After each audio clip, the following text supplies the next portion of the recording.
Construction of the 1601 and the recreation of Eastern Massachusetts Street Railway car number 1597, a product of the J.G. Brill Company in the year 1901. The Brill Company was known as the Cadillac of trolley manufacturers. Gomaco's effort started with only 3 black and white photographs, one of the 1597 that was in Lowell, Massachusetts, a picture of the 1597 before its destruction, and one of the 1600 thought to be the last Brill trolley of this type. There were no plans, no blueprints, only a few photographs and memories.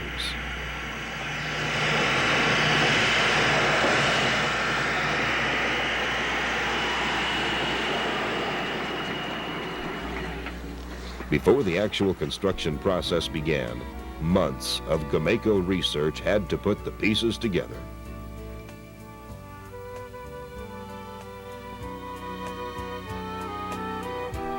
No 2 trolley cars were alike, because in their time, every community had different specifications and requirements.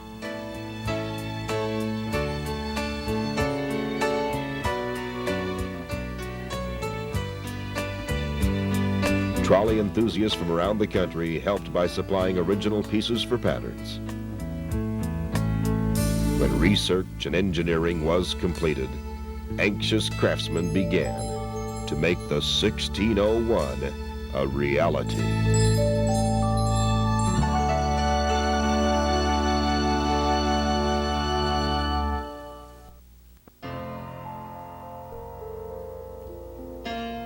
It started with the refurbishing of the axles, spud wheels, and undercarriages, which came from actual cars that were located in Australia and shipped to the Gomaco factory.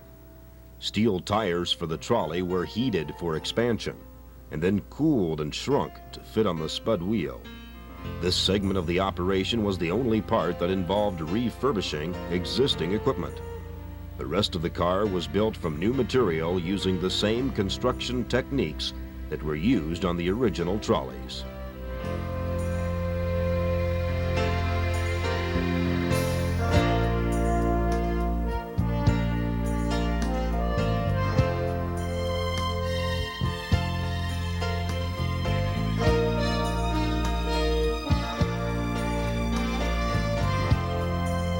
A wide variety of woods were used in the construction of the trolleys.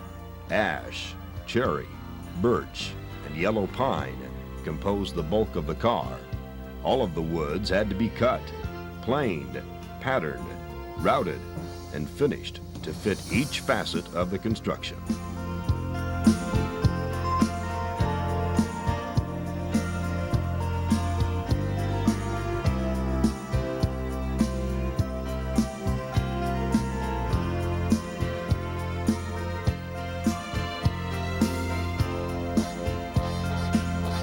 One of the first phases in the construction involved the making and installation of the side post.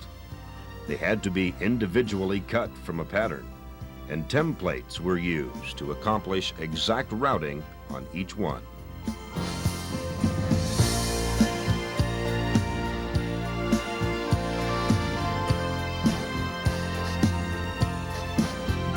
The side posts were then bolted to the subframe. This subframe is constructed of steel, although many of the trolleys built at the turn of the century used wood.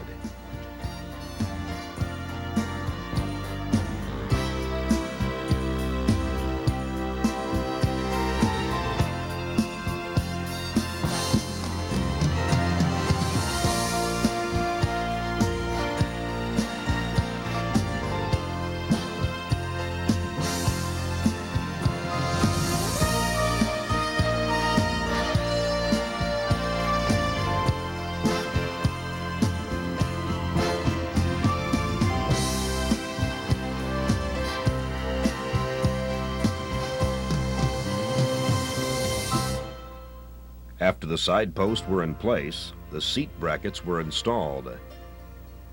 Many of the individual pieces on the trolley were of a curved configuration. Gomaco revived the art of wood bending for contouring the wood. This involved steaming and then bending to match the different configurations, such as these rafters for the top deck.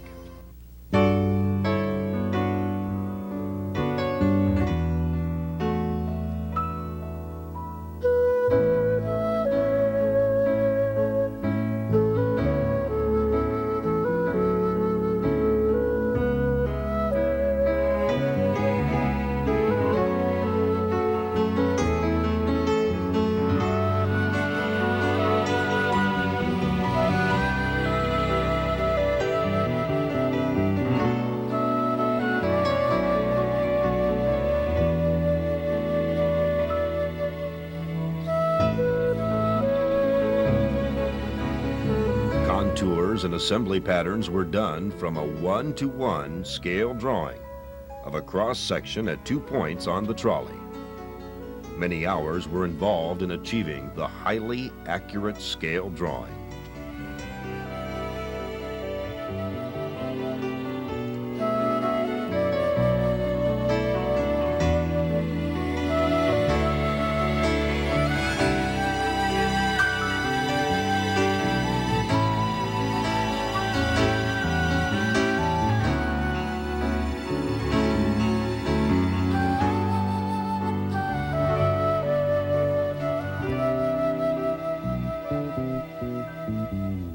The framework for the clerestory was assembled and then installed on the car.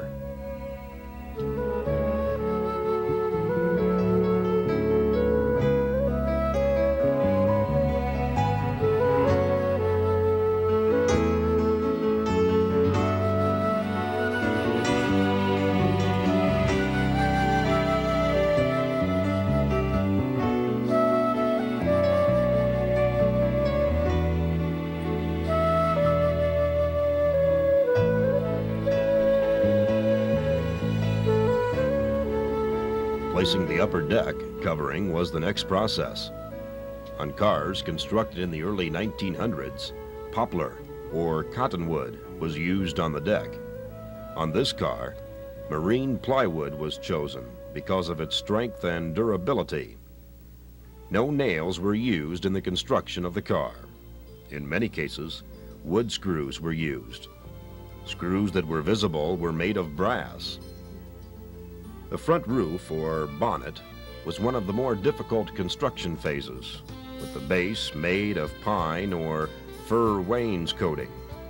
The bonnet was covered with canvas, which was cut to size and then painted with a water-based paint to shrink it to fit the bonnet. Canvas of this type covered the entire roof structure.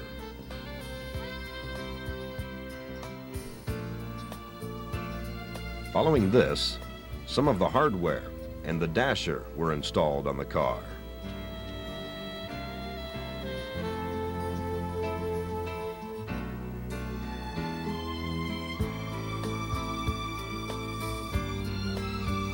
The seat assembly was a highly intricate and time-consuming process. Alternating pieces of ash and cherry made the bulk of the seat backs and bottoms. Wood had to be carefully selected to assure that each seat was aesthetically pleasing. The alternating pieces were slid into place and the entire assembly glued together. No screws were used.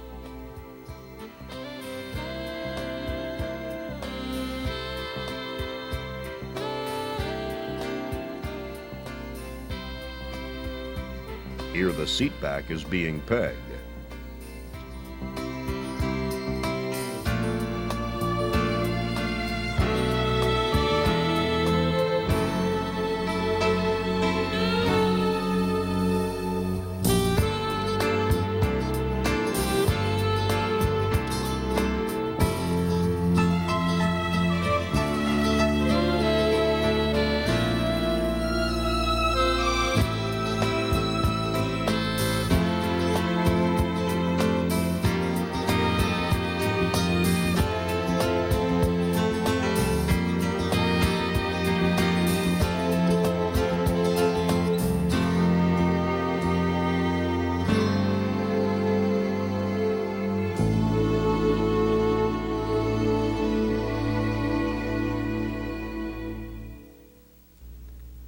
After assembly, all of the wood had to be blended and finished.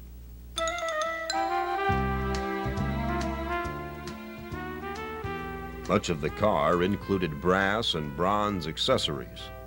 All of the castings were produced at the Gomaco foundry. Many artifacts of the casting molds were made from actual trolley cars that collectors throughout the country loaned to Gomaco.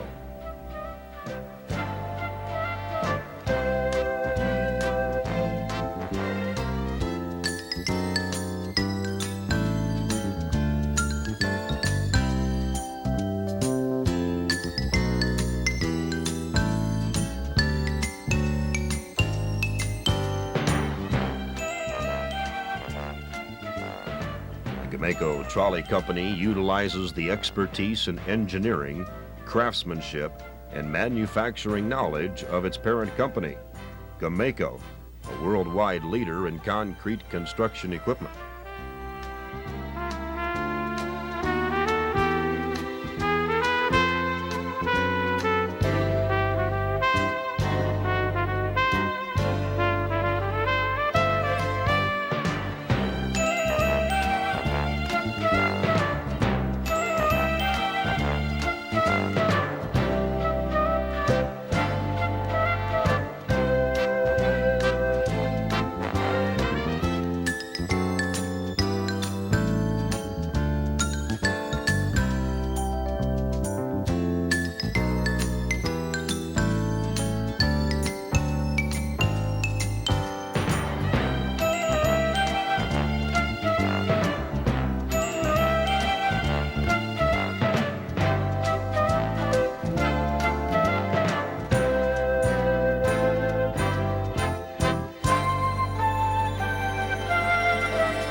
Many hours of research and 9 months of actual construction culminated in nearly exact replicas of a 1901 J.G. Brill open electric trolley car. The 1601 and the 1602, the first trolleys of the Gomaco Trolley Company. The Ida Grove community shared in the pride of their completion with a day-long celebration that resulted in statewide media coverage. Last of the famous trolley cars disappeared from the U.S. in 1929. Gomaco Industries of Ida Grove has marketed replicas of the popular trolley car of 1901. The venture started out with a love for antique cars, but then the company made a bid with the U.S. Department of Interior to manufacture 2 open electric trolleys for a project they were funding. The project is a National Historical Park in Lowell, Massachusetts, the same city where the U.S. Industrial Revolution began. Because no cars are allowed in the park, they needed a transportation system and decided on the trolley. It's been 60 years since an open trolley car has been built, but today an Ida Grove company unveiled 2 brand new ones. A couple of those built, and we were low bidders, and I kind of play around with old cars and a lot of other things similar to this, so we went ahead and built it. The cars are hand-built. They are reproductions of cars manufactured by J.G. Brill & Company for Eastern Massachusetts Street Railway. Every part except the chassis is made in Ida Grove, from the wood seats to the brass plates to the wheels and even steaming and bending the wood for the ceiling. A trolley brings out the best in people. Maybe it's the calming clickety-clack of the wheels on the track. The wheels were removed, and with the help of a crane, the 1601 and 1602 were prepared for their journey to Lowell on their specially made flatbed trailer.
was not the hours of research and development, the preparation for construction that stretched into the evening hours of winter, or the slow process of the intricate craftsmanship that is so beautifully obvious on the 1601 and 1602. No, most would agree. The hardest part of all was seeing the first Gomaco trolleys leave Ida Grove.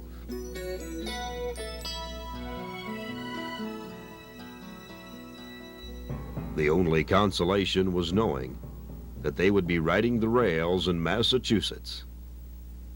And tomorrow would start the process all over again on yet another special project for the Gomaco Trolley Company.